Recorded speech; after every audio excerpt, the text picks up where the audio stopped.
In this video, I'm going to show you how to create helpful content that ranks in Google from your existing articles using ChatGPT and Google Sheets. Now, we recently put together a list of 38 different content factors that came out of the helpful content update and the core update that should now be considered when creating new website content. But one of the factors I'm going to focus on today is creating a key takeaway box that essentially gives a short and succinct summary of the page content immediately to the user above the fold in a bullet point format.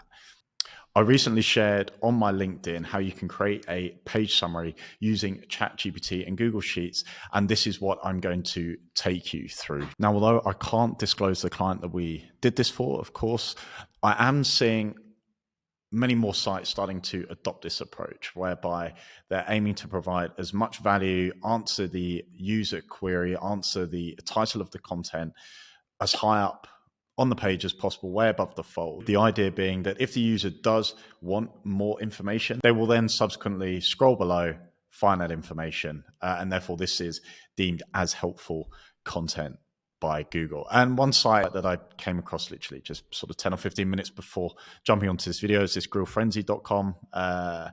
It looks like they've adopted something quite similar, although they haven't said that it's a key takeaway or a page summary as such. It's clearly boxed above the fold. The sentence structure here, here's how to tell if your steak is bad, is a direct response to how to tell if steak is bad or spoiled. So even the opening sentence is a direct response to the title, which is really positive. And then they've given a very short and succinct 3 bullet point response to the title, which of course is incredibly useful for the user. And they've done this across a number of articles as well. So another one here, we tested the 5 best Traeger pizza stones. I probably pronounced that wrong. They've given a short intro at the start here, and I wouldn't necessarily follow absolutely everything here, but what I really like is, again, they've given the 5 best stones in different categories in this sort of obvious light box. So the user, if they just want to know, straight answer to the query right at the top, they've got it there and then.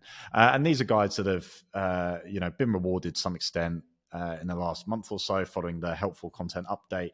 And as I said, it's a general theme that we're seeing across our sites. It's something that we've implemented across our client base, and they're being rewarded for it. So what I'm going to do is show you how to do just that today. So to begin, what you need to do is obviously get a list of every single URL that exists on the site.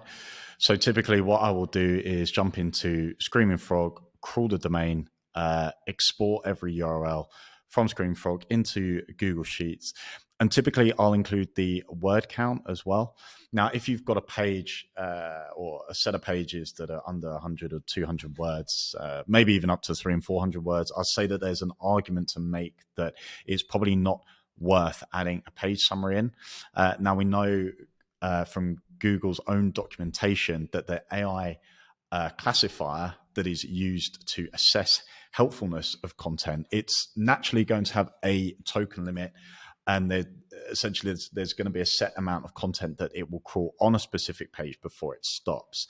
Now, some studies have suggested this is around 1,000 words. Others have said that this is around 2,000 words. But I think the important thing is that if you've got thin content on a page, if there's a risk that the page summary is going to increase that page content by sort of 50 or 60%, then the helpfulness of that summary is going to naturally be diminished. Whereas if we've got a piece of content that is 2,000 words, adding that summary right at the top not only is going to add value to the user who hits the page and can consume the answer there and then, but also the crawler is going to see that you've got that summary before they start continuing down the page, which is going to be a huge tick in the box. So what I'd usually advise is anything that's sort of thin in its nature, just remove.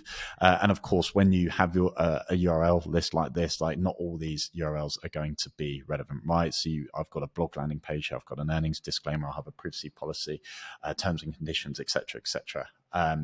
But for the sake of this walkthrough video, what I'm going to do is just show you how we can do this across every single page.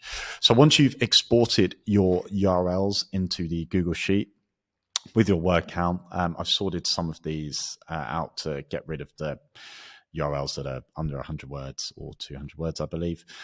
If you head into extensions and essentially install the GPT for Sheets and Docs, it's a free integration that allows you to connect your ChatGPT via the OpenAI API into your Google Sheets. So, of course, I've already done this, and I'm just going to click Open.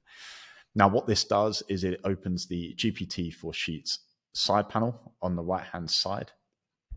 Once it loads up, there's a couple of things you can configure. So I think to begin, what I'm going to do is just sort of show you that it actively provides a list of GPT functions that you can use.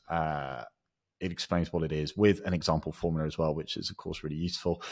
There's lots you can do with GPT and Google Sheets. I'll end up putting together quite a few videos showcasing this. Of course, for the purpose of this video, I'm not going to go through each of these, but they're definitely worth investigating.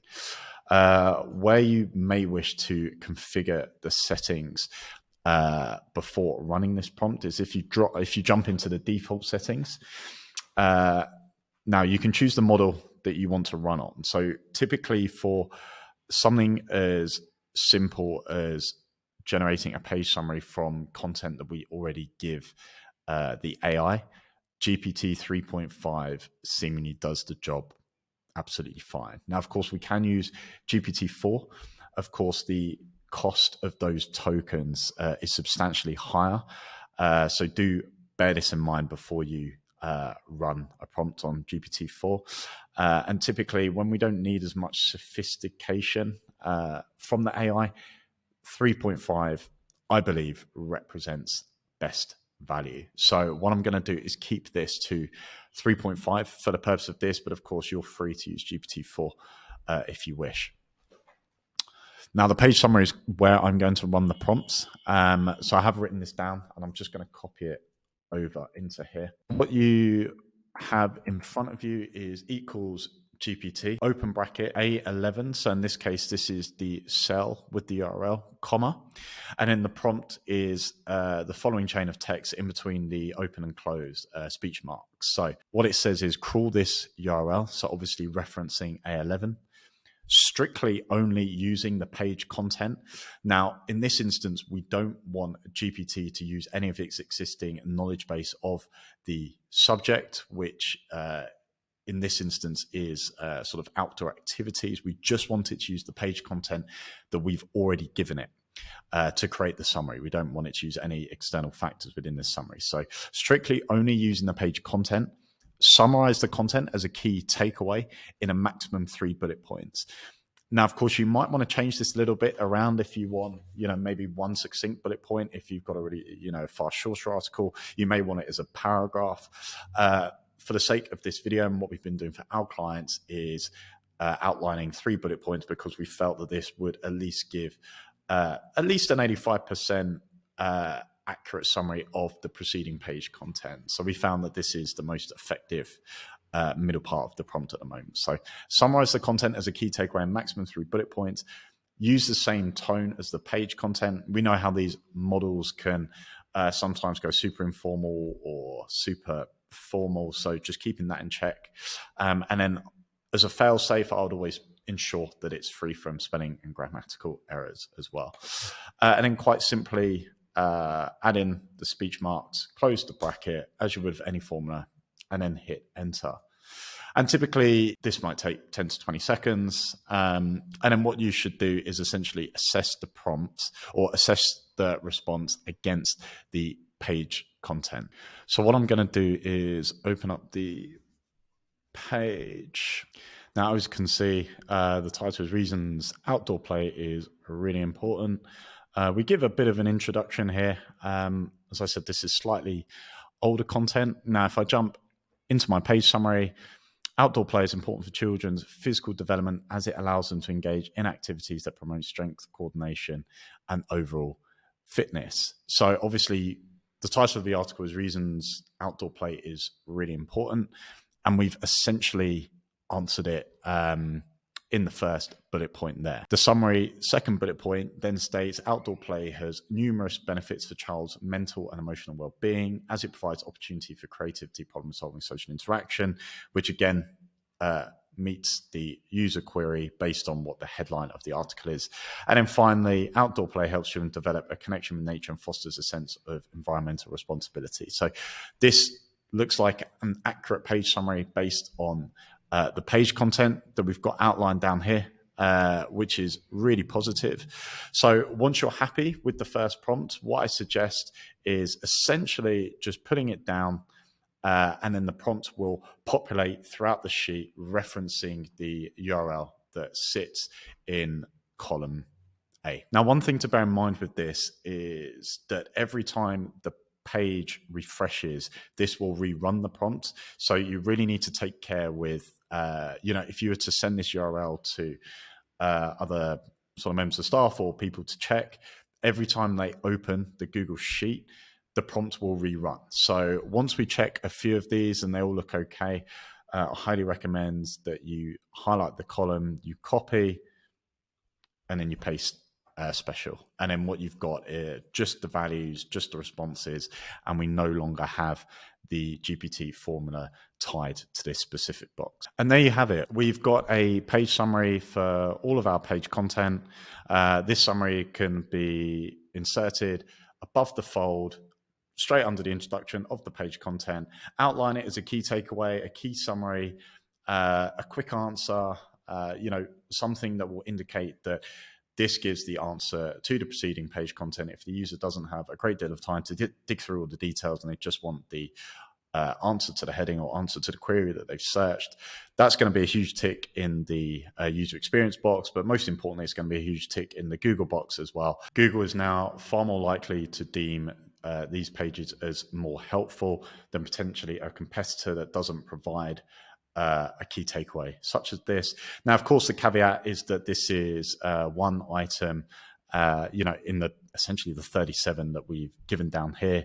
Other signals, of course, do play a role in how well the page ranks.